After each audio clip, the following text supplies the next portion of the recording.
नमस्कार दोस्तों, मैं पिंटू प्रजापति आपका अपने YouTube चैनल ज्ञानपीठ इंस्टीट्यूट में एक बार फिर से आपका स्वागत करता हूं।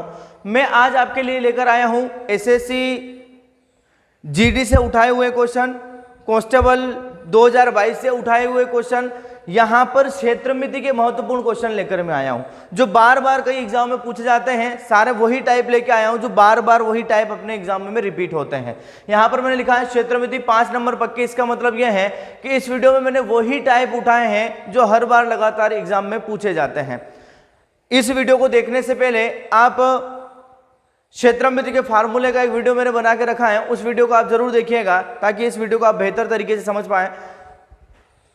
तो मैं आपका ज़्यादा समय न लेते हुए क्लास को स्टार्ट करता हूं। उससे पहले निवेदन करता हूं, आप वीडियो को अधिक से अधिक शेयर करिएगा। यहाँ कोई पेड क्लास नहीं है, आपसे कोई पैसा नहीं लिया जाता है, बस आपसे यही निवेदन किया जाता है कि वीडियो को आप अधिक से अधिक शेयर करें। तो आपका समय न लेते हुए मैं क्लास को शुरू करता हूँ। तो देखिएगा, यहाँ पर जो आपका पहला क्वेश्चन है, पहला क्वेश्चन ये है, आपका पहला क्वेश्चन ये है 6 मीटर लंबाई और 5 मीटर चौड़ाई का एक आयताकार मैदान है। कितना है? 6 मीटर लंबा 60 मीटर लंबाई और 50 मीटर चौड़ाई का एक आयताकार मैदान है जिसमें अंदर की तरफ 5 मीटर चौड़ी सड़क है। तो सड़क का क्षेत्रफल ज्ञात कीजिए। ये आपसे क्वेश्चन पूछा गया था। तो देखिएगा, यहाँ पर मैं बना देता हूँ, एक आयत बनाता हूँ। आयत जैसे ही बनाया, मतलब बोलने का मतलब ये एक आयताकार मैदान बना दिया। इसी के अंदर देखो, इसकी लंबाई कितनी दी है? इसकी लंबाई दी है 60 मीटर, चौड़ाई इसकी दी है 50 मीटर। ये एक आयताकार मैदान है। इस आयताकार मैदान के अंदर 5 मीटर चौड़ी एक सड़क बनाई गई है। 5 मीटर चौड़ी एक सड़क बनाई गई है। तो समझिएगा, यहाँ पर 5 मीटर अपन चौड़ी सड़क बनाते हैं, तो यहाँ पर मैंने बना दी 5 मीटर चौड़ी सड़क। ये देखिएगा, 5 मीटर चौड़ी सड़क का मतलब यह है कि यहाँ पर जो ये भाग है ये आपकी सड़क है। क्या है? ये आपकी सड़क है। अब आपसे पूछा गया है इसी सड़क का क्षेत्रफल बताइए। तो यहाँ पर थोड़ा नोटिस करिएगा, देखिएगा, यहाँ पर जब 5 मीटर चौड़ी सड़क बनाई गई है तो यहाँ पर क्या लिखा है? इसकी लंबाई कितनी बोली गई है? 60 मीटर। जब 5 मीटर चौड़ी सड़क है, अगर इधर भी 5 मीटर है, यहाँ पर भी लिख दिया 5 मीटर और यहाँ पर भी 5 मीटर है, तो दोनों तरफ से सड़क कितनी चौड़ी हो चुकी है? 5 मीटर इधर से, 5 मीटर इधर से, मतलब यहाँ पर 10 मीटर दोनों तरफ का रास्ता हो चुका है। तो यहाँ पर ये जो बीच वाला क्षेत्र है, इसकी लंबाई कितनी हो चुकी है? 50 मीटर।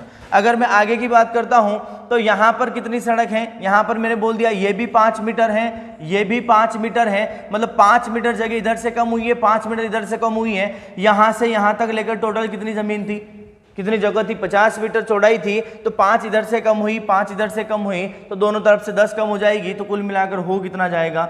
यहाँ पर हो जाएगा 40 हो जाएगा। कितना हो जाएगा? 40 मीटर। तो यहाँ पर देखिएगा, जब 40 मीटर हो चुका है तो आपसे पूछा गया है इस सड़क का क्षेत्रफल बताइए। तो आपको जब भी इस प्रकार के क्वेश्चन आपसे पूछे जाते हैं तो आपको क्या करना है? जो बड़े वाला जो क्षेत्रफल है उससे छोटे वाले क्षेत्रफल को जब हटा दिया जाता है तो आपको किसका क्षेत्रफल मिल जाएगा? सड़क का क्षेत्रफल आपको मिल जाता है। आपसे पूछा गया था सड़क का क्षेत्रफल बताइए। अब देखो, पूरा जो बड़ा वाला जो भाग था इसका क्षेत्रफल कितना हो जाएगा? क्षेत्रफल का फार्मूला होता है लंबाई गुणा चौड़ाई। क्या होता है? लंबाई गुणा चौड़ाई। तो यहाँ पर अपन क्षेत्रफल का अपन फार्मूला लगाते हैं तो बड़े वाले का बोलता हूं मैं, भाई बड़ा वाला जो फोटो मैंने बना दिया, इस बड़े वाले का क्षेत्रफल क्या हो जाएगा? लंबाई गुणा चौड़ाई। मतलब मैंने क्या लिख दिया? 60 गुणा मैंने 50 लिखा, मिला कितना मेरे को?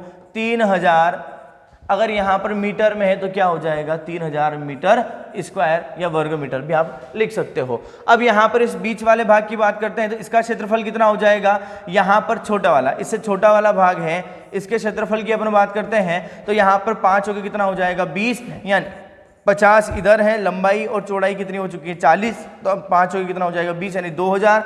जब इस 2000 को घटा दिया जाता है, जब बड़े वाले मैदान के क्षेत्रफल से छोटे वाला मैदान का क्षेत्रफल घटा दिया जाता है तो आपको काय का क्षेत्रफल मिल जाता है? सड़क का क्षेत्रफल मिल जाता है। तो सड़क का क्षेत्रफल कितना हो जाएगा? 3000 में से जब 2000 चला जाएगा तो बचेगा कितना? 1000। यहाँ पर 1000 मीटर स्क्वायर, और यही आपका क्या है? आंसर है। यानी चौड़ी जो सड़क का जो क्षेत्रफल है वो कितना आ जाएगा? 1000 मीटर स्क्वायर। कितना आ जाएगा? 1000 मीटर स्क्वायर। 60 मीटर लंबाई और 50 मीटर चौड़ाई का एक आयताकार मैदान है जिसमें अंदर की तरफ 5 मीटर चौड़ी सड़क है, तो सड़क का क्षेत्रफल क्या होगा? तो यहाँ पर आपको बताना था सड़क का क्षेत्रफल क्या होगा। तो यहाँ पर अपनों ने क्या किया, बड़े वाला जो आपका आयत बना है इसका क्षेत्रफल, छोटे वाले आयत का क्षेत्रफल, जब दोनों को घटा दिया जाता है तो किसका क्षेत्रफल मिल जाता है? जो अंदर बनी हुई जो सड़क है उस सड़क का क्षेत्रफल, और आंसर कितना आ जाएगा?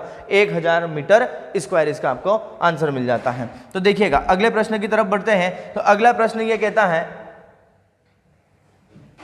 देखिएगा अगला प्रश्न कहता है, समझिएगा यहां पर क्या लिखा है, 70 मीटर लंबाई और 50 मीटर चौड़ाई का 70 मीटर लंबाई और 50 मीटर चौड़ाई का एक आयताकार मैदान है, इसकी बाहर की तरफ एक चौड़ी सड़क है, तो सड़क का क्षेत्रफल ज्ञात कीजिए। मैं वही क्वेश्चन करवा रहा हूं जो बार बार एग्जाम में रिपीट होते रहते हैं ना। तो देखिएगा यहां पर क्वेश्चन अलग हो सकते हैं, टाइप वही रहेगा, मैंने टाइप उठाए हैं यहां पर। तो देखिएगा क्वेश्चन क्या था, यहां पर क्वेश्चन आपके सामने है 70 मीटर लंबाई और 50 मीटर चौड़ाई का एक आयताकार मैदान है। तो यहां पर अपन बना देते हैं एक आयताकार मैदान। ये मैंने बना दिया एक आयताकार मैदान, बनाया आयताकार मैदान। अब यहां पर क्या बोला गया है, इसके बाहर की तरफ 5 मीटर, मतलब यहां से थोड़ा दूर एक और मैदान बना लिया, 5 मीटर की दूरी पर ये मैंने बना लिया। अब वहां पर आपसे बोला गया है तो सड़क का क्षेत्रफल ज्ञात कीजिए।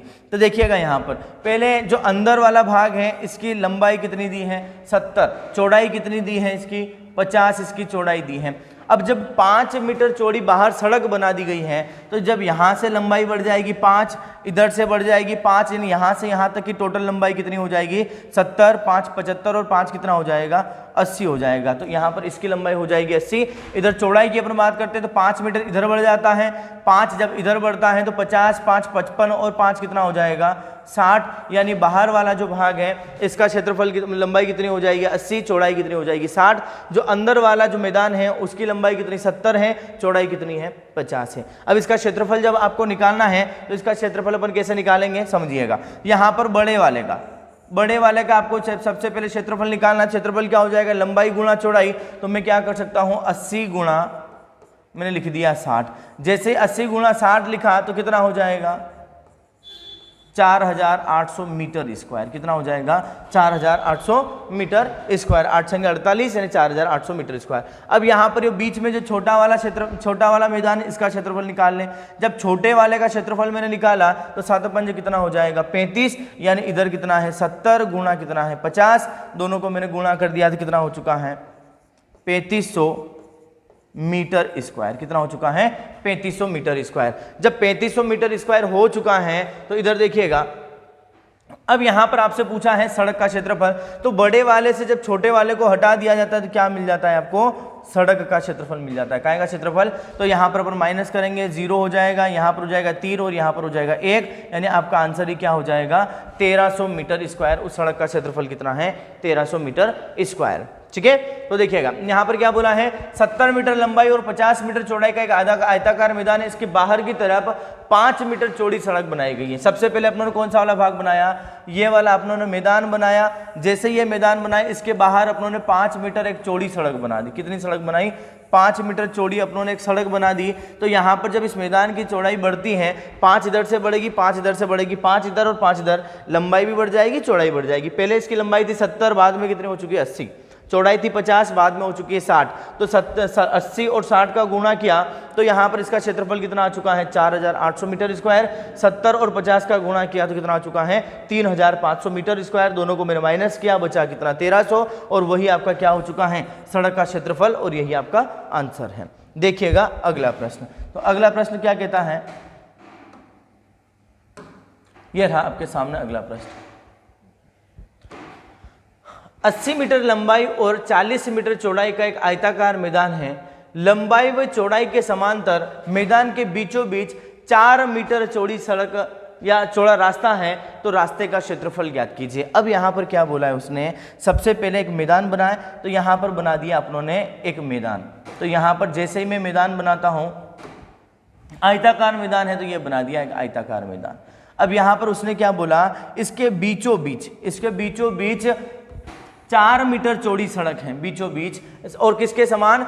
लंबाई व चौड़ाई के समांतर, मतलब यहां पर लंबाई के समांतर भी है, ये ऐसे भी सड़क है और कैसे हैं, ये ऐसे भी सड़क है। जब यहां पर बीचों बीच अपनों ने सड़क बना दी है तो आपसे पूछा गया है उस सड़क का क्षेत्रफल ज्ञात कीजिए। अच्छा बताइए इसकी लंबाई कितनी है, 80 मीटर, तो मैंने क्या लिख दिया, 80 मीटर मैंने लिख दिया। इसकी चौड़ाई कितनी है, 40 है, तो मैंने लिख दिया 40। और सड़क कितनी चौड़ी है, 4 मीटर चौड़ी सड़क है। ये भी कितनी चौड़ी सड़क है, 4 मीटर चौड़ी सड़क है। तो यहां पर समझना, जब यहां पर यहां से यहां इसकी चौड़ाई कितनी है, 40 है, तो ये रास्ता यहां से लेकर यहां तक भी रास्ता कितना हो जाएगा, ये 40 मीटर लंबाई का रास्ता हो जाएगा। इसकी चौड़ाई कितनी है, 4 है, तो यहां पर मैं क्या लिख दूं, इस वाले रास्ते का क्षेत्रफल अपन निकालते हैं तो कितना हो जाएगा, 160 हो जाता है। कितना हो जाता है, 160 हो जाएगा। ठीक है, तो देखिएगा अब यहां से अपन आगे बढ़ते हैं। ठीक है, अब यहाँ की अपन आगे बात करते हैं। अब इस वाले रास्ते की मैं बात करता हूं तो यहाँ पर इसकी चौड़ाई भी कितनी दी है, 4 दी है। इसकी लंबाई कितनी है, 80 है, तो इसकी लंबाई मैंने लिख दी 80, चौड़ाई कितनी है, 4 है, तो इसका क्षेत्रफल कितना हो जाएगा, 320 हो जाएगा। कितना हो जाएगा, 320। यानी कहाँ पर कितना हो जाएगा, यहाँ पर इस वाले रास्ते की मैं बात करता हूँ, ये कितना, इसकी लंबाई कितनी है, 80 मीटर लंबाई है। इस रास्ते की चौड़ाई कितनी है, 4 मीटर है, तो 8 चौक 32, 320 मैंने लिख दिया। आपसे पूछा गया है इस वाले की लंबाई कितनी है, इसकी मैंने बोल दी यहाँ से यहाँ तक ये कितनी लंबाई इसकी, 40 मीटर है। इस रास्ते की चौड़ाई कितनी है, 4 मीटर है, तो 40 गुणा 4 किया, कितना आ चुका है, 160। जब दोनों को जोड़ लिया जाता है तो 0, 8 और 4 कितना हो जाएगा, 480। अच्छा बताइए, अब यहाँ पर 480 अपनों ने लिख दिया है, क्या ये यहाँ का जो बीच वाला रास्ता ये डबल गिनने में आया है कि नहीं आया है, या तो इस वाले रास्ते में इसको गिन लो या फिर इस वाले में गिन लो। यहाँ का जो चौराहा है न तो आप इधर से गिन सकते हो ना इधर से, कहीं पर भी एक बार आपको गिनना पड़ेगा। तो यहाँ पर इस सड़क की लंबाई और चौड़ाई कितनी थी, इधर से भी 4 मीटर, इधर से 4, इधर से 4 और इधर से 4, यानी कुल मिलाकर ये चौराहा कितना हो चुका है, 16 मीटर स्क्वायर का हो चुका है। तो एक बार आपको माइनस करना है, तो मैं यहाँ से क्या हटा देता हूँ, जब मैं 16 को हटा देता हूँ तो यहाँ 16 अपन हटाएंगे तो आपका आंसर कितना हो जाएगा, जब 16 हट जाएगा तो यहाँ पर आपका आंसर हो जाएगा 464 हो जाएगा। कितना हो जाएगा, देखो यहाँ पर हो जाएगा 4, यहाँ पर हो जाएगा 6 और यहाँ पर हो जाएगा 4, यानी आपका आंसर कितना, 464 मीटर स्क्वायर। यानी इस सड़क का क्षेत्रफल कितना हो जाएगा, 464 मीटर स्क्वायर। क्या ध्यान रखना है, जो रास्ता डबल गिना गया है उसको आपको एक बार गिनना है, एक ही सीट पर 2 व्यक्ति नहीं बैठ सकते हैं। ठीक है, चलो बढ़ते हैं अगले प्रश्न की तरफ। तो अगला प्रश्न कहता है, देखिएगा ये रहा आपका अगला क्वेश्चन। अब यहां से टाइप थोड़े चेंज हो जाते हैं, देखिएगा। एक पहिए की त्रिज्या 0.5 मीटर है, यदि इस पहिए को 1400 चक्कर घुमाया जाए तो कितनी दूरी तय कर लेगा। अब यहाँ पर इस पहिए की त्रिज्या कितनी दी है, 0.5 मीटर। यहाँ पर एक मैंने पहिया बना दिया, पहिया का मतलब ही होता है एक वृत्त मैंने बनाया। क्या बनाया, ये एक मैंने वृत्त बनाया। अब इसकी त्रिज्या कितनी दी है, इसकी त्रिज्या कितनी दी है, यहाँ से लेकर यहाँ तक, कितना देखना, यहाँ से लेकर यहाँ तक मैंने इसकी त्रिज्या कितनी दी है, 0.5 मीटर दी है। जब इस पहिए को 14 चक्कर घुमाया जाता है तो ये कितनी दूरी तय कर लेगी, 1400 चक्कर, है ना। तो समझना, जब इस पहिए की त्रिज्या आपको मिल चुकी है तो क्या इसकी परिधि अपन नहीं निकाल सकते हैं। जैसे ही अपनों ने इसकी परिधि निकाली तो एक पहिया एक बार में कितनी दूरी तय करता है, जितनी उसकी परिधि होती है। मान लो यहाँ पर मैंने क्या किया, एक पहिया लिया या एक मैंने कोई कागज का एक टुकड़ा लिया या एक रबर बैंड लिया, तो यहाँ पर जब इसको खोल दिया जाता है तो वो कितना खोलेगा, जितना उसकी परिधि होगी उतनी उसकी लंबाई होगी। तो यहाँ पर सबसे पहले अपन क्या निकालते हैं, वृत्त की परिधि। और वृत्त की परिधि क्या होती है, वृत्त की परिधि होती है 2πr होती है। यहाँ पर त्रिज्या आपके सामने है, मैंने लिख दिया 2, 22 बटे मैंने क्या लिख दिया 7, गुणा कैसे मैं कर सकता हूँ, 22/7 लिख दिया, गुणा मैंने कैसे कर दिया 0.5 से गुणा कर दिया। तो क्या मिल जाएगा आपको, इस वृत्त की परिधि मिलेगी। और यहाँ पर मैंने इस 5 को हटा, दशमलव को हटाया, बटे में कितना आ जाएगा 10 मैंने यहाँ पर लिख दिया। ये एक पूरा कैलकुलेशन भी आपको करने की जरूरत नहीं, ये आपको क्या मिल चुकी है, वृत्त की परिधि मिल चुकी है। और एक चक्कर में ये इतनी दूरी तय करेगी, उसकी परिधि के बराबर एक चक्कर में दूरी तय करती है। तो यहाँ पर समझना, जब एक चक्कर में उसकी परिधि के बराबर दूरी तय करेगी, उसको घूमना कितने चक्कर हैं, 1400 चक्कर हैं। तो अपन गुणा ऐसे कर देंगे 1400 से अपन गुणा कर देते हैं। तो समझना 5 से मैंने इसको काट लिया, कितनी बार कट जाएगा 2 बार, 2 से मैंने काट लिया 2 को, 7 से मैं इसको काट सकता हूँ 2 बार, तो 7 दूनी कितना हो जाएगा 14 हो जाएगा, 200, 22 चौके कितना हो जाएगा, देखो कुछ गलती तो नहीं हुई है, अरे 5 2 ठीक है, 7 दूनी 14, हाँ सब सही 60 है। तो देखिएगा यहां पर अपन जब इसका गुणा करेंगे तो 22 चौके कितना हो जाता है 88,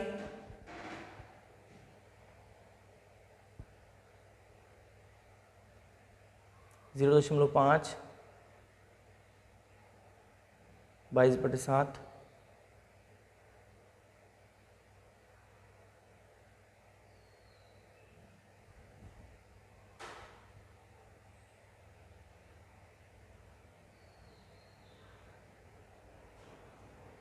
चलो इसमें ऑप्शन मिस्टेक है, ठीक है। तो देखिएगा यहां पर कितना हो चुका है, 22 का गुणा अपन 200 में कर देंगे तो 22 दूनी कितना होता है 44 और 2 0 मैंने लगा दी है, तो यहां पर क्या हो जाएगा आपका आंसर कितना आ जाएगा 4400 मीटर आपका आंसर आ जाएगा। कितनी दूरी तय होगी 4400 मीटर, और यही आपका क्या है आंसर है। चलो आंसर है तो सही है 4400 मीटर, यहाँ पर यह आपका आंसर हो जाएगा कितना 4400 मीटर, 22 दूनी कितना हो जाएगा 44 और 4400 मीटर आपका आंसर हो जाएगा, ठीक है। तो देखिएगा यहाँ पर क्वेश्चन क्या था, एक वृत्त की त्रिज्या, या देखो वृत्त ही है ना, पहिया बोला मतलब वृत्त बोला है, एक वृत्त की त्रिज्या कितनी है 0.5 मीटर है।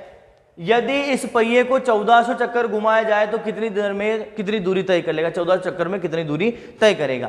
तो यहां पर इसकी त्रिज्या कितनी है 0.5 है, वृत्त की परिधि होती है 2πr, 2 यहां पर लिख दिया, पाई का मान होता है 22/7, त्रिज्या कितनी दी थी 0.5, 0 दशमलव को हटा दिया, बटे में कितना आ चुका है 10, 5 से मैंने काट लिया 2 बार, 2 से 2 खत्म, 7 से मैंने 14 को काट लिया तो 200 बार कट जाएगा पूरा, और 22 चौके कितना हो जाएगा 22 दूनी कितना हो जाएगा 44, और आपका आंसर ही कितना हो जाएगा 44 मीटर स्क्वायर, 4400 मीटर, है ना। यानी कितनी दूरी तय करेगा 4400 मीटर की दूरी तय करेगा, ठीक है।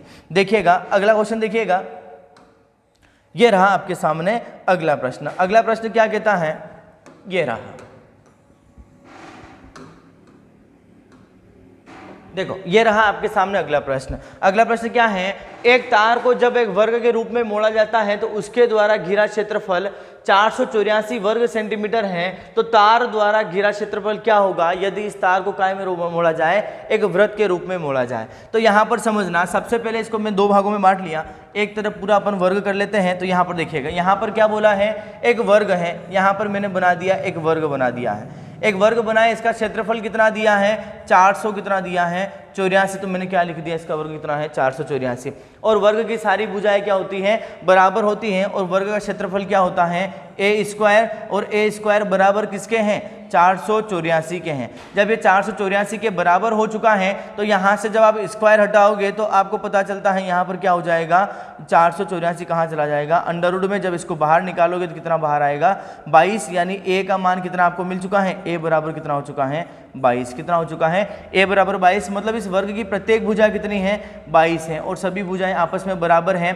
तो जब ये भुजा भी 22 है तो ये भी 22 होगी, ये 22 होगी और ये भी 22 होगी, यानी इस वर्ग, सॉरी वर्ग नहीं, हाँ वर्ग है, इस वर्ग का क्या हो जाएगा परिमाप, क्या हो जाएगा वर्ग का परिमाप। तो वर्ग का परिमाप कितना, परिमाप किसको बोलते हैं, सभी को जोड़ लिया जाता है। तो 22 को अपन जोड़ेंगे 4 बार तो कितना हो जाएगा 88 सेंटीमीटर में है, तो सभी को अपन लिखेंगे सेंटीमीटर में, अगर यहाँ पर मीटर में होता तो मीटर में, यानी इसका परिमाप कितना आ चुका है आपके पास 88 इसका परिमाप आ चुका है। अब ये जो परिमाप मिला है ये किसका परिमाप है, इसी तार से अपन क्या बना रहे, वृत्त बना रहे हैं, तो जो वर्ग का परिमाप है वही किसका परिमाप परिधि हो जाएगी, वृत्त की परिधि हो जाएगी, या परिमाप अपन बोलना चाहे तो इधर से परिमाप और वृत्त की क्या बन जाती है परिधि। और वृत्त की परिधि का फार्मूला क्या होता है, जब यहाँ पर मैंने एक वृत्त बना दिया, ये मैंने एक वृत्त बनाया, इसकी परिधि क्या होती है 2πr होती है, क्या होती है 2πr। अब इसका आपको क्या निकालना है, क्षेत्रफल निकालना है। तो यहाँ पर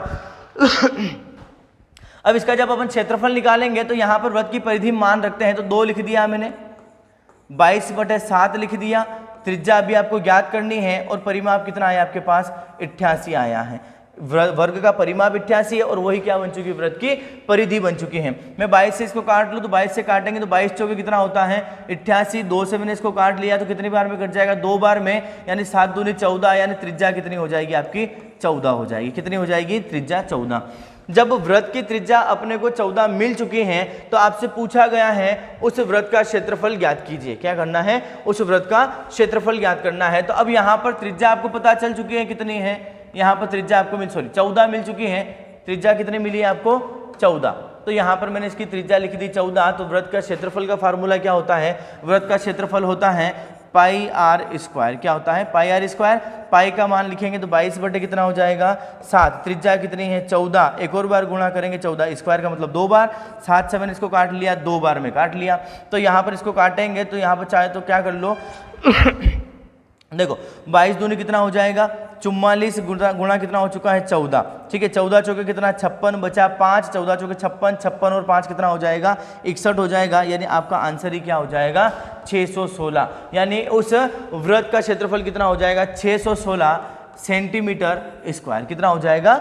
616 सेंटीमीटर स्क्वायर। ठीक है, तो देखिएगा अगले प्रश्न की तरफ बढ़ते हैं। तो क्वेश्चन नंबर 6 आपका आता है। तो यहाँ पर देखिएगा क्वेश्चन नंबर 6 है, यह रहा। दो समान आयतन वाले बेलनों का व्यास का अनुपात 6:5 है, उनकी ऊंचाई का अनुपात बताइए। अब उसने क्या बोला? दो समान आयतन वाले बेलनों के व्यास का अनुपात कितना है? 6:5 है। देखो मैंने मान लिया है अगर उसने व्यास का अनुपात कितना दिया है? 6:5 उसने दिया है, मतलब मैंने क्या मान लिया कि उसका व्यास मैंने मान लिया 60 मान लिया। मैंने क्या मान लिया? 50। अब देखो यहाँ पर अनुपात तो वही है अपना, कितना है? 6:5 था। यहाँ पर मैंने क्या बना लिया? इसको पूरा लिख दिया 60 और मैंने क्या लिख दिया? 50। अब देखो यहाँ से फिर अपन इसकी त्रिज्या बनाते हैं। तो वृत्त इस व्यास की आधी क्या होती है? त्रिज्या मैंने दिया 2 से भाग, इधर भी कितना हो जाएगा? 30, इधर कितना हो जाएगा? 25। में काय से काट लूँ? 5 से काट लूँ तो 5 होंगे 30, 5 5 25। बताने का मतलब ये था जो व्यास का अनुपात होता है वही किसका अनुपात हो जाता है? त्रिज्या का अनुपात होता है। मतलब जो आपके सामने बेलन है उनकी त्रिज्याओं का अनुपात भी कितना है? 6 और कितना है? 5 है। तो आपसे पूछा गया है उनकी ऊंचाई का अनुपात ज्ञात कीजिए। अब देखो बेलन के आयतन की अपन बात करते हैं। तो बेलन का आयतन का फार्मूला क्या होता है? समझना, 2 बेलन है और दोनों के आयतनों की बात कर रहा है और दोनों के अनुपात अपने को बताने मैंने सबसे पहले लगा दिया अनुपात। अब मैं बात करता हूँ पहले वाले बेलन की बात करता हूँ। तो बेलन का आयतन क्या होता है? पाई आर स्क्वायर क्या होता है? एच होता है। इधर भी क्या हो जाएगा? पाई आर स्क्वायर एच हो जाएगा। इधर त्रिज्या अलग है, इधर त्रिज्या अलग है, इधर ऊंचाई अलग है, इधर भी क्या है? ऊंचाई अलग है, अलग अलग नाम दे दिया। अब देखो पाई से तो पाई क्या हो जाएगा? खत्म हो जाएगा। इसकी त्रिज्या एक कितनी मान ली है? 6 मानी। तो 6 यहाँ पर 6 का स्क्वायर मतलब मैंने क्या लिख दिया? 36 गुणा क्या लिख दिया? h1 अनुपात लगा दिया। यहाँ पर कितना हो जाएगा? 25 गुणा क्या लिख दिया मैंने? h2 लिख दिया। तो यहाँ पर हो जाएगा h2। अब यहाँ पर जब दोनों कट ही नहीं रहे तो यहाँ पर अपन क्या लिख देंगे? h1 बटे क्या हो जाएगा? h2। इधर तो कितना है? 25 है, बटे में कितना है? 36 है। यानी आपसे पूछा गया है कि उनकी ऊंचाई का अनुपात ज्ञात कीजिए। तो उनकी ऊंचाई का अनुपात कितना है? 25:36। तो यहाँ पर आपका आंसर कौन सा वाला? सेकंड वाला आपका आंसर सही हो जाएगा कि उन पहले वाले की ऊंचाई कितनी है? 25 अनुपात और दूसरे की ऊंचाई कितनी है? 36 अनुपात। और आपका आंसर ही क्या हो जाएगा? 25:36 हो जाता है। चलो देखिएगा नेक्स्ट क्वेश्चन था। नेक्स्ट क्वेश्चन ये रहा, ये रहा आपका अगला प्रश्न।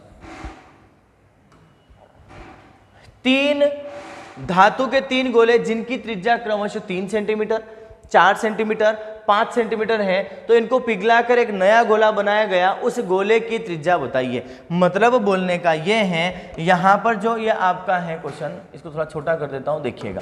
यहां पर क्या था? यहां पर आपके 3 धातु के गोले हैं। मैं अब यहां पर मैंने बना दिए, पहला गोला ये है, दूसरा गोला ये है और तीसरा गोला ये है। जब इन तीनों को पिघलाकर एक बड़ा गोला बना, मतलब तीनों को जोड़ लिया जाता है तो एक क्या बन जाता है? बड़े वाला गोला बन जाता है। अब इसकी त्रिज्या कितनी दी है? इसकी त्रिज्या दी है 3, इसकी त्रिज्या कितनी है? 4 और इससे अगले वाले की त्रिज्या कितनी है? 5 है। और आपसे पूछा गया है बड़े गोले की त्रिज्या आप बताइए। तो इसकी त्रिज्या अपने को बतानी है। तो यहाँ पर देखो, यहाँ पर मैं इसका गोले का आयतन का फार्मूला क्या होता है? देखो शंकु का आयतन का फार्मूला क्या होता है? 1/3 पाई आर स्क्वायर क्या होता है? एच होता है। अब यहाँ पर क्या हो जाएगा? बात हो रही किसकी? गोले की। तो गोले का फार्मूला, आयतन का फार्मूला क्या होता है? 4/3 पाई आर क्या होता है? क्यूब होता है। क्योंकि गोले में ऊंचाई नहीं होती है, वही ऊंचाई क्या बन जाती है? त्रिज्या बन जाती है। यहाँ पर भी क्या हो जाएगा? 4/3 पाई आर क्या हो जाएगा? क्यूब हो जाएगा। फिर एक और गोला 4/3, फिर क्या हो जाएगा? पाई आर क्या हो जाएगा? क्यूब हो जाएगा, और वही क्या बन जाता है बड़े वाले गोले का आयतन। तो मैंने क्या लिख दिया 4/3 पाई आर, मैंने क्या लिख दिया क्यूब लिख दिया। अब देखो यहाँ से मैं क्या कॉमन ले सकता हूँ, मैंने क्या कॉमन लिया, यहाँ से मैंने कॉमन लिया है, समझना 4/3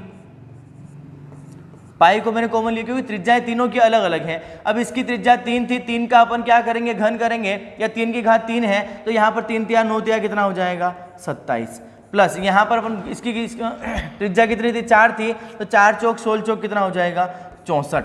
इसकी त्रिज्या कितनी थी 5 थी, 5 5 25, 5 कितना हो जाएगा 125। तो मैंने यहाँ लिख दिया 125 बराबर में कितना है 4/3 पाई आर क्या हो जाएगा क्यूब हो जाएगा।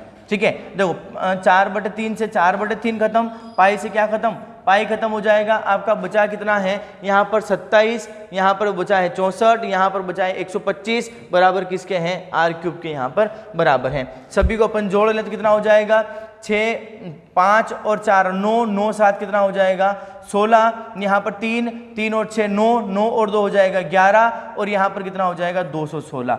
तो यहाँ पर बराबर में कितना चल रहा है आर का स्क्वायर। जब अपन बात करते हैं 216 की, तो 216 किसका वर्ग होता है 6 का वर्ग होता है। तो यानी यहाँ से स्क्वायर मैंने हटाया तो यहाँ पर त्रिज्या बराबर कितने मिल जाएगी आपको 6, और आपका आंसर भी कितना है 6, यही आपका आंसर है। क्या पूछा गया था 3 समान गोले हैं, 3 समान नहीं है, 3 अलग अलग त्रिज्याओं के गोले हैं, उन सभी को पिघलाकर एक बड़ा गोला बनाना है। तो जब इसको आप बड़ा गोला बनाओगे तो सभी को पिघलाया, तो यहाँ पर मैंने क्या लिख दिया छोटे वाले गोले का आयतन, फिर एक और गोले का आयतन और एक और गोले का आयतन, तीनों को पिघलाना, मतलब इसका जो तीनों को मिला के जो आयतन बनेगा वो किसके बराबर बनेगा बड़े वाले गोले के आयतन के बराबर बनेगा। आपने क्या किया 3 लोटा पानी लिया, उसको बड़े वाले बर्तन में डाल दिया, आयतन क्या बदलेगा क्या उन तीनों का मिलके आयतन वो बन जाता है, बाकी बराबर रहेगा। इन तीनों का आयतन किसके बराबर है बड़े वाले गोले के बराबर है। तो यहाँ पर इसने अपना कैलकुलेशन किया तो आपको त्रिज्या कितनी मिल चुकी है 6, यानी बड़े वाले गोले की त्रिज्या कितनी हो जाएगी 6 हो जाती है। देखिएगा अगला प्रश्न क्या कहता है, अगला प्रश्न कहता है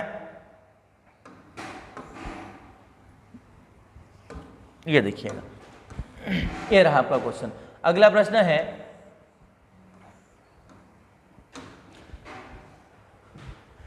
3 सेंटीमीटर त्रिज्या वाले तांबे के 3 सेंटीमीटर त्रिज्या वाले तांबे के एक गोले को पीट पीट कर 4 सेंटीमीटर व्यास वाले एक तार में बदला जाता है। तार की लंबाई ज्ञात कीजिए। भाई यहाँ पर उसने क्या बोला तार, तार मतलब कैसा होता है बेलन के समान होता है। तार कैसा होता है, चाहे कितना भी पतला तार हो कितना भी मोटा तार हो हमेशा तार के समान होगा, बेलन के समान। यहाँ पर क्या बोला है त्रिज्या, तो देखो यहाँ पर क्या बोला, इसकी त्रिज्या कितनी दी है 3 सेंटीमीटर त्रिज्या वाले तांबे के एक गोले को। तो यहाँ पर मैंने क्या बना दिया, सबसे पहले मैं बनाता हूँ एक गोले की, जब अपन बात करते हैं तो यहाँ पर मैंने बना दिया गोला। देखो आपको वृत्त दिख रहा होगा, बाकी समझना ये गोला ही है ना।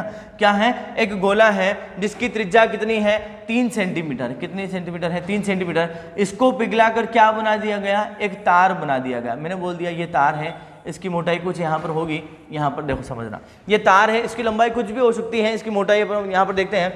अब यहाँ पर तांबा है जिसकी त्रिज्या कितनी दी है तांबे के उस गोले की 3 सेंटीमीटर। इसको पीट पीट कर क्या बनाया गया, तार में बदला गया है। मतलब कुल मिलाकर इस गोले का व्यास किसके, इस गोले का आयतन किसके बराबर होगा, इस बेलन के आयतन के बराबर होगा। गोले का आयतन क्या कहता है, गोले का आयतन कहता है 4/3 पाई आर क्या हो जाता है क्यूब हो जाता है। क्या हो जाता है 4/3 पाई आर क्यूब। यहाँ पर बेलन का आयतन कितना होता है, बेलन का आयतन होता है पाई आर स्क्वायर क्या होता है एच होता है। क्या होता है पाई आर स्क्वायर एच। आपसे पूछा गया है ऊंचाई ज्ञात कीजिए, लंबाई, और मतलब ये होता है इसकी लंबाई इसकी क्या होती है ऊंचाई होती है। तो देखिएगा यहाँ पर पाई से मैं किसको काट सकता हूँ, पाई को काट सकता हूँ। यहाँ पर इसकी त्रिज्या क्या बोली गई है, पीट पीट कर 4 सेंटीमीटर व्यास वाले तार, और व्यास की आधी क्या होती है त्रिज्या होती है। यानी यहाँ पर मैंने क्या लिख दिया 4/3। इस गोले की त्रिज्या कितनी 3 दी है, तो 3 तिया 9 तिया में क्या लिख लूँ 27 लिख लूँ बराबर। यहाँ पर त्रिज्या कितनी है, अगर व्यास 4 सेंटीमीटर त्रिज्या कितनी हो जाएगी 2, तो 2 दूनी कितना हो जाएगा 4। ऊंचाई आपको ज्ञात करना है, तो मैं इसको काट लूँ, कितना हो जाएगा 3 9 में कितना हो जाएगा 27। 4 से मैंने 4 को काट दिया तो h बराबर कितना हो चुका है 9, यानी इसका आंसर ही कितना हो जाएगा 9 इसका आंसर हो जाएगा। उसकी लंबाई कितनी हो जाएगी 9 सेंटीमीटर इसकी लंबाई हो जाएगी। अगर सेंटीमीटर में दिया है तो कितना हो जाएगा 9 सेंटीमीटर। उस तार की लंबाई कितनी हो जाएगी 9 सेंटीमीटर। बोला यह था 3 सेंटीमीटर त्रिज्या वाले तांबे के एक गोले को पीट पीट कर एक 4 सेंटीमीटर व्यास वाला एक तार बनाया जाता है। व्यास की आधी क्या हो जाती है त्रिज्या। अगर व्यास 4 सेंटीमीटर है तो त्रिज्या कितनी हो जाएगी 2 सेंटीमीटर त्रिज्या हो जाएगी। कितनी होगी 2 सेंटीमीटर। अब यहाँ पर क्या बोला गया है, ये गोला है, गोले का आयतन क्या होता है 4/3 पाई आर क्यूब। इसी से क्या बना है बेलन, तो बेलन का मैंने क्या लिख दिया पाई आर स्क्वायर एच लिख दिया। यहाँ पर पाई से पाई खत्म हो चुका है 4/3। यहाँ पर त्रिज्या 3 थी तो 3 की घात 3 कितना होता है 3 3 9 होती है 27 हो जाएगा। यहाँ पर त्रिज्या कितनी दी है, जब व्यास 4 था त्रिज्या हो चुकी है 2, 2 दूनी कितना हो जाएगा 4। ऊंचाई आपको ज्ञात करना है। मैंने कर दिया 3 से 27 को काटा 9 बार में, 4 से 4 को काट दिया, बचा कितना 9। और इसकी ऊंचाई कितनी आ चुकी है 9। यही ऊंचाई इसकी क्या बन जाती है लंबाई बन जाती है। चलो देखते हैं अगला प्रश्न। अगला प्रश्न क्या कहता है समझना।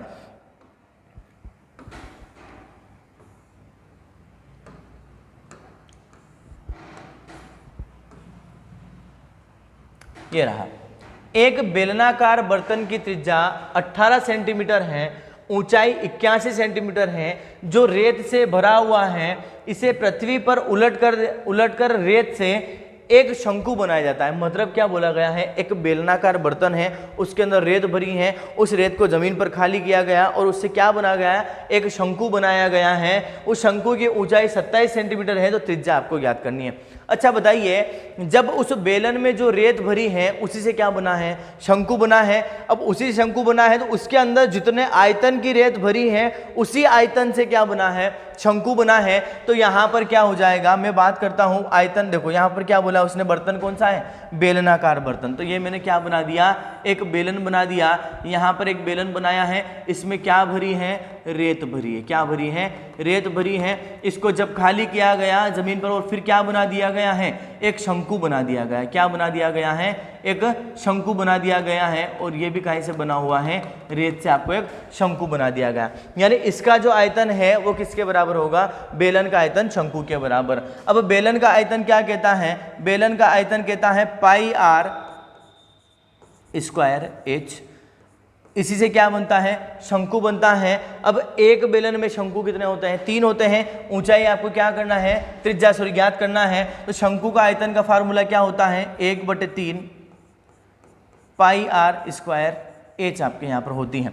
अब देखो यहाँ पर बेलन की अपन बात करते हैं तो बेलन की त्रिज्या कितनी दी है 18 दी है। तो मैंने क्या लिख दिया, देखो पहले ही मैं पाई से तो पाई को हटा लेता हूँ। यहाँ पर मैंने क्या लिख दिया 18 गुणा क्या लिख दिया 18 लिख दिया। इसकी ऊंचाई कितनी दी है 81, तो मैंने क्या लिख दिया 81 बराबर लगा दिया। कितना है 1/3 है गुणा। यहाँ पर आपको त्रिज्या ज्ञात करनी है। ऊंचाई कितनी दी है, यहाँ पर इसकी ऊंचाई शंकु की ऊंचाई दी है 27। यहाँ पर मैं लिख दिया 27 और आपको क्या ज्ञात करनी है त्रिज्या यानी आर का स्क्वायर आपको ज्ञात करना है। चलो मैं इसको काट लेता हूँ। इसको काटता हूँ कितनी बार में कटेगा 9 बार में। 9 से मैं 81 को काटता हूँ कितनी बार में कटेगा 9 बार में। यहाँ से जब मैंने स्क्वायर को हटाया तो अब अंडर रूट में क्या आ जाएगा 18 गुणा कितना हो जाएगा 9 बराबर कितना है त्रिज्या। अब देखो यहाँ पर 18 2 बार है तो 1 बार बाहर आ जाएगा। और जब 9 को बाहर निकालते तो 3 बाहर आता है। बराबर में कितना है त्रिज्या यानी 18 कितना हो जाएगा 54। यानी आपके पास त्रिज्या कितनी आ जाएगी 54 सेंटीमीटर। और यही आपका क्या हो चुका है आंसर, यानी त्रिज्या कितनी हो चुकी है 54 सेंटीमीटर। देखिएगा यहाँ पर क्या था, ये रहा। अपनों ने क्या किया, एक क्या बना दिया अपनों ने, एक यहाँ पर बेलन बनाया है। उसी बेलन में क्या भर दी है रेत भरी है। जब रेत भरने के बाद उससे बनाया गया है एक शंकु। तो जो बेलन का आयतन है वही काय का आयतन हो जाएगा जो बना हुआ जो नया शंकु बना है उसका आयतन। बेलन का आयतन होता है पाई आर स्क्वायर एच और शंकु का आयतन क्या होता है 1/3 पाई आर स्क्वायर एच होता है। पाई से पाई अपने काट दिया है, इधर बचा है आर स्क्वायर एच बचा है, इधर क्या बचा है 1/3 आर स्क्वायर एच बचा है। तो यहाँ पर अपनों ने त्रिज्या आर क्या दिया था, यहाँ पर त्रिज्या कितनी दी थी, इसकी त्रिज्या थी 18 तो मैंने लिख दिया 18 गुणा 18। ऊंचाई थी 81 तो लिख दी 81।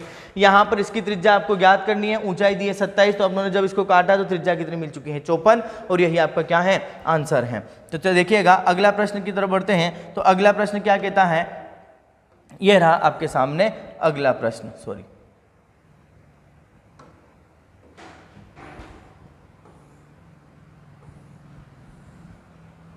ये रहा। किसी बेलन की त्रिज्या दुगनी कर दी गई और ऊंचाई आधी कर दी गई तो नए आयतन व पुराने आयतन का अनुपात ज्ञात करें।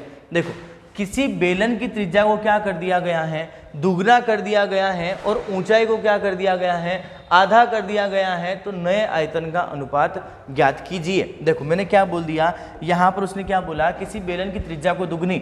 यहाँ पर मैं किसी बेलन की त्रिज्या की बात करता हूँ तो पहले मैंने बोल दिया इसकी त्रिज्या कितनी है, 1 है। इसको क्या कर दिया, दुगना कर दिया जाए, तो मैंने कर दिया दुगना, इसको मैंने लिख दिया 2। अब उसने क्या बोल दिया गया, यदि उसकी ऊंचाई आधी कर दी जाए, ऊंचाई क्या कर दी जाए, आधी कर दी जाए, मतलब मैंने क्या बोल दिया, पहले उसकी ऊंचाई मैंने बोल दी 2, बाद में कितनी कर दी, आधी कर सकते हैं। या फिर आप ऐसे भी लिख सकते हो, इसको मैं लिख दूं 1, तो इसको क्या लिखना पड़ेगा, 1/2, 2 वापस का गुणा हो जाएगा, तो अनुपात आपका क्या बनेगा, 2:1 ही बनेगा। जब पहले यहाँ पर अपन बात करें, देखो यहाँ पर पहले उसकी त्रिज्या कितनी थी, 1 थी, ऊंचाई थी 2। अब त्रिज्या 2 हो चुकी है, ऊंचाई हो चुकी है 1, तो उसके आयतन पर क्या प्रभाव पड़ेगा, तो समझना, मैं पूरा ही आपको बता देता हूं। तो यहां पर क्या था,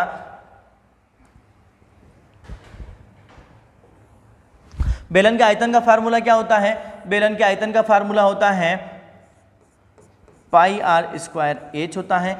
अब यहां पर एक और क्या हो जाएगा, अनुपात में आपसे पूछा गया, मैंने क्या लिख दिया, πr² क्या लिख दिया, h लिख दिया। पाई से तो क्या हो जाएगा, पाई खत्म। त्रिज्या पहले कितनी थी, 1 का वर्ग कितना होता है, 1। ऊंचाई कितनी थी, 2, तो मैंने गुणा लिख दिया 2। यहाँ पर बाद में त्रिज्या हो चुकी है 2, तो 2 दूनी कितना हो जाएगा, 4। ऊंचाई कितनी है, 1 है, तो मैंने क्या लिख दिया 1। यहाँ पर 2 से मैं इसको काट सकता हूँ 2 बार, तो यहाँ पर क्या हो जाएगा 1:2, और आपका आंसर ही क्या हो जाता है, नया अनुपात क्या हो जाएगा, 1:2 हो जाता है। यानी नए और पुराने आयतन का अनुपात क्या हो जाएगा, 1:2 हो जाएगा, और यही आपका आंसर है। तो देखिएगा अगला प्रश्न,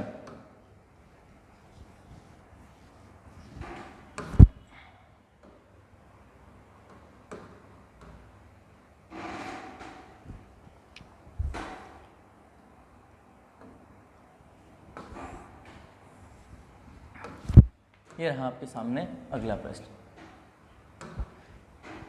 किसी बेलन की ऊंचाई 6 सेंटीमीटर है, इसके दोनों सिरों के क्षेत्र के जोड़ का 3 गुना और इसके वक्र पृष्ठ के क्षेत्र का 2 गुना बराबर है, इसके आधार की त्रिज्या ज्ञात कीजिए। आपसे क्या करना है, इसके आधार की त्रिज्या आपको ज्ञात करनी है। जब इसके आधार की त्रिज्या की अपन बात करेंगे तो यहां पर मैं एक बेलन बनाता हूं, समझना, मैंने क्या बना दिया, एक बेलन बना दिया। अब यहां पर बोला गया है बेलन की ऊंचाई कितनी है, 6 मीटर है, तो मैंने लिख दिया 6 मीटर। इसके दोनों सिरों के क्षेत्र, या दोनों सिरों मतलब यहां का क्षेत्रफल और यहां का क्षेत्रफल, दोनों को जोड़कर क्या कर दिया जाए, दुगना कर दिया जाए। तो जब दोनों को जोड़ेंगे तो यहां पर इसका क्षेत्रफल क्या होता है, πr², फिर एक और बार जोड़ेंगे तो क्या हो जाएगा, 2πr² हो जाएगा। इसको क्या कर दिया जाए, 3 गुना कर दिया जाए, और उसको क्या अगला क्या बोला है, इसके वक्र पृष्ठ। अब बेलन के वक्र पृष्ठ का फार्मूला होता है 2πrh, इसको क्या कर दिया जाए, दुगना कर दिया जाए। तो कर दिया मैंने दुगना। तो यहां पर समझना, जब यहां पर अपन बात करते हैं तो यहां पर मैंने क्या लिख दिया, 2πrh लिख दिया ना। यहां पर देखो आगे बढ़ते हैं, इसको भी दुगना करना था, दुगना भी कर दिया। अब देखो यहाँ पर 2πr है, यहाँ पर 2πr है, तो मैंने यहाँ त्रिज्या, इसको एक बार त्रिज्या खत्म हो जाएगी, यहाँ पर 2π से खत्म हो जाएगा, 2π से 2π खत्म, r से एक बार r खत्म। इधर बचा कितना है, r गुणा कितना बचा है, 3। इधर कितना बचा है, ऊंचाई कितनी दी है आपको, 6 दी है, तो मैंने क्या लिख दिया, 6 गुणा क्या लिख दिया, 2 लिख दिया। इसको काटेंगे कितनी बार कट जाएगा, 2 बार, यानी त्रिज्या कितनी हो जाएगी, 2 दूनी कितना, 4। और आपसे पूछी थी त्रिज्या बताइए, इसकी त्रिज्या भी कितनी हो जाएगी, 4 इसकी त्रिज्या हो जाती है। ठीक है, यहां पर आपसे बोला गया था किसी बेलन की ऊंचाई 6 सेंटीमीटर है, इसके दोनों सिरों के क्षेत्र को जोड़ा जाए, मतलब यहां का क्षेत्रफल और यहां का क्षेत्रफल। जब इसका क्षेत्रफल होता है कितना, इसका क्षेत्रफल क्या होता है, πr² होता है, यहां का क्षेत्रफल भी कितना होता है, πr² होता है। जब दोनों को मैंने जोड़ लिया कितना हो जाएगा, 2πr² हो जाएगा। इसको 3 गुना करना है। बेलन के वक्र पृष्ठ की बात करते हैं तो क्या होता है, 2πrh, इसको क्या करना है, 2 गुना करना है। तो देखिएगा 2 से मैंने किसको खत्म कर दिया, इधर 2 को खत्म कर सकता हूं। पाई से मैंने पाई को काट दिया, यहाँ पर r है, यहाँ पर 2 बार r है, मतलब इसको स्क्वायर को मैंने हटा दिया, तो एक बार r बचा, इधर बचा है 3, इधर सिर्फ कितना बचा है, 2 बचा है, और ऊंचाई बची है, ऊंचाई कितनी मैंने लिख दी है, 6 लिख दी है। 3 से मैंने इसको काट दिया, कितनी बार काटेंगे, 2 बार इसको काटते हैं, तो 2 दूनी कितना हो जाएगा, 4, यानी त्रिज्या आपको कितनी मिल जाती है, 4 इसके आपको त्रिज्या मिल जाती है। तो देखिएगा अगले प्रश्न की तरफ चलते हैं। तो अगला प्रश्न क्या कहता है, समझिएगा। यह रहा आपका अगला प्रश्न।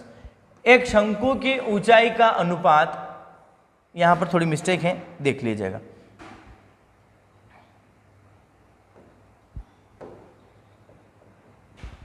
ये अनुपात में ना, यहाँ पर क्या लिखा है 3:2 है। क्या बोला गया है, किसी शंकु की ऊंचाई और उसके व्यास का अनुपात कितना दिया है, 3:2 है, और इसका आयतन दिया है 1078 घन सेंटीमीटर। इसकी ऊंचाई ज्ञात कीजिए। मतलब क्या है, इसने क्या बोला, एक शंकु, समझना मैं शंकु बना रहा हूं। यहाँ पर मैंने क्या बना दिया, ये मैंने शंकु बना दिया। क्या बना दिया, जैसे मैंने शंकु बनाया है, अब उसने क्या बोला है, उसकी ऊंचाई कितनी दी है, तो यहां से लेकर मैंने बोल दी इसकी ऊंचाई, तो मैंने क्या लिख दी है, इसकी ऊंचाई कितनी दी है, 3x दी है। ऊंचाई पूरी बना दी, अनुपात में थी। इसका व्यास का अनुपात कितना दिया है, 2, मतलब इसकी त्रिज्या कितनी है, यहाँ पर 1 से है और यहाँ पर भी कितनी है, 1 से है। ये भी यहाँ से लेकर यहाँ तक भी होती है त्रिज्या, यहाँ से लेकर यहाँ तक होती है त्रिज्या। यानी मैंने क्या बोल दिया, इसकी देखो व्यास, जो वृत्त है, वृत्त को 2 बराबर भागों में बांटता है, उसको क्या बोलते हैं, व्यास बोलते हैं। तो यहाँ पर इसको बोल दिया मैंने x, इसको बोल दिया x, और यहाँ पर हो चुका है x। अब आपसे हो चुका है x। अब उसका आयतन कितना दिया है, 1078 घन सेंटीमीटर। इसकी ऊंचाई ज्ञात कीजिए, है ना। तो जब आपको इसकी क्या ज्ञात करनी है, ऊंचाई ज्ञात कीजिए। किसी शंकु के ऊंचाई और व्यास का अनुपात, अच्छा ऊंचाई, हाँ ठीक है, ये अनुपात में है। अब देखो ऊंचाई आपको याद करना है, तो शंकु का आयतन क्या कहता है, 1/3 पाई r स्क्वायर क्या हो जाता है h। और ये वास्तव में दिया कितना है, 1000 कितना दिया है, 78 दिया है। कितना दिया है, 1000। ठीक है, तो यहां पर अपने ने क्या कर दिया, इसका मान रख दिया, यहां पर रख दिया। शंकु का आयतन का फार्मूला क्या होता है, 1/3 पाई r स्क्वायर h, और आयतन वास्तव में कितना दिया है, 1078 दिया है। तो यहां पर अपन क्या लिख देंगे, यहां पर मैंने क्या लिखा है, 1/3, यहां पर मैंने क्या लिख दिया, पाई लिख दिया। पाई का मान कितना होता है, 22/7। त्रिज्या आपके पास कितनी है, x है, तो मैंने क्या लिख दिया, x का स्क्वायर।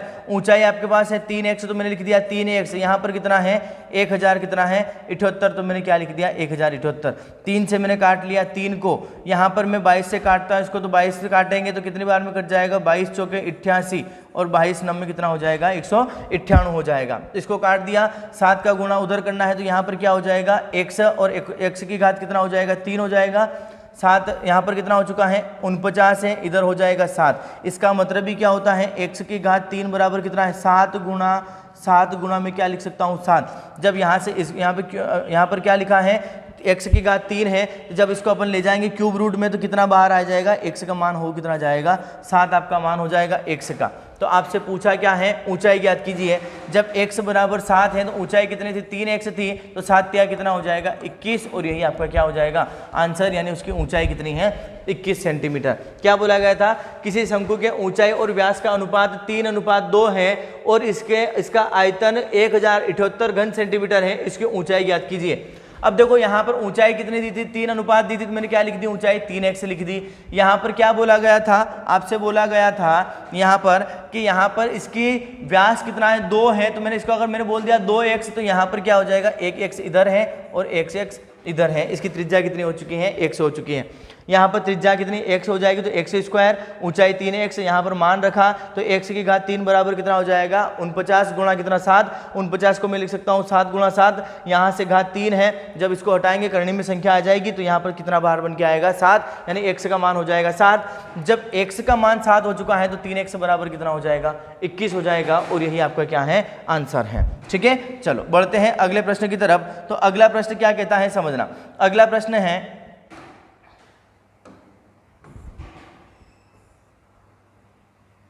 ये रहा आपका अगला और आखिरी प्रश्न।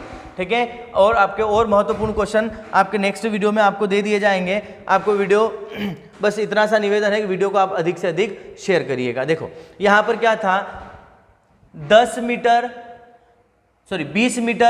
10 मीटर आकार के किसी तरणताल में कुछ लोगों ने डुबकी लगाई। अरे भैया, डुबकी लगाई, तरणताल मतलब स्विमिंग पूल की बात कर रहा है, डुबकी लगाई, उनकी वजह से पानी का स्तर कितना बढ़ा, 2 मीटर बढ़ा। कितना बढ़ा, मतलब यहाँ पर जब पानी का स्तर 2 मीटर बढ़ा, मतलब आपने वो कुएं वाली कहानी सुनी होगी, जब एक मटके में कंकड़ पत्थर डाला जाता है तो पानी ऊपर आता है। वैसे ही जब लोगों ने उसके अंदर डुबकी लगाई तो पानी कुछ मात्रा में ऊपर आया, और ऊपर कितना आया, 2 मीटर ऊपर चढ़ जाता है। यदि एक व्यक्ति 1 घन मीटर पानी हटाता है, मतलब वो पानी बढ़ाता कितना है, 1 घन मीटर पानी बढ़ाता है। तो ज्ञात करो कि कितने व्यक्तियों ने डुबकी लगाई।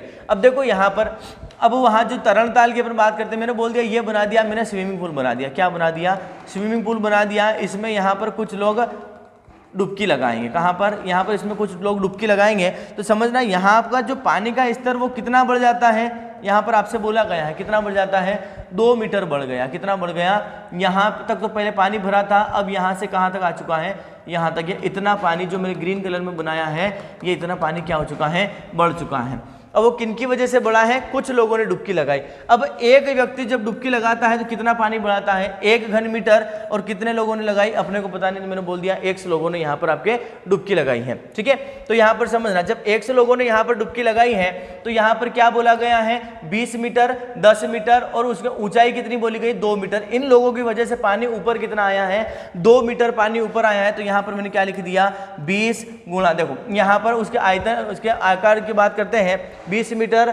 ठीक है, 10 मीटर तरण तार, मतलब वो बात क्या कर रहा है, घनाभ की बात कर रहा है। घनाभ का आयतन क्या होता है, लंबाई गुणा चौड़ाई गुणा क्या हो जाएगा, ऊंचाई। तो लंबाई कितनी बोल दी मैंने, 20, चौड़ाई कितनी है, 10, ऊंचाई में क्या बोल सकता हूं, 2 में यहाँ पर बोल सकता हूं। कितनी बोल सकता हूं, 2 बोल सकता हूं। तो यही तो आपको कैलकुलेशन करना था।